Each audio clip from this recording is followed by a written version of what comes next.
የዛን ጊዜ ያ ሰው ምንም ኮንቴንት ክሬተር አይደለም። እኛ ኮንቴንት ክሬት እናደርግ ነበር፣ ያ ሰው ኮንቴንት ክሬት አያደርግም ነበረ። እና ፎር ዘ ሴክ ኦፍ በናንሲ በኩል ነው የምናውቀው፣ ያን ሰው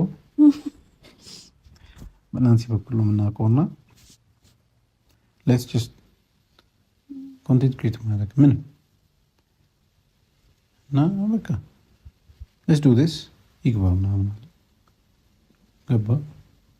ኢቭን ከገባንም በኋላ ደግሞ ከገባ በኋላ ያው የዛን ጊዜ ሀሳቡ አልነበረውም ኦር ሳምቲንግ ኮንቴንትም ክሬት ለማድረግ አካውንት ክፈት ያግዛል። አንድ ላይ እንደዚህ ስትሰራኛውን ሁላችን ለራሳችንም አካውንት አካውንት ያግዘናል።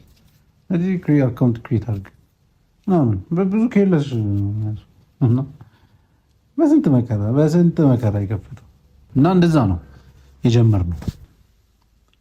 ስለሱ ግሩፕ ኦፍ ፍሬንድሺፕ በጣም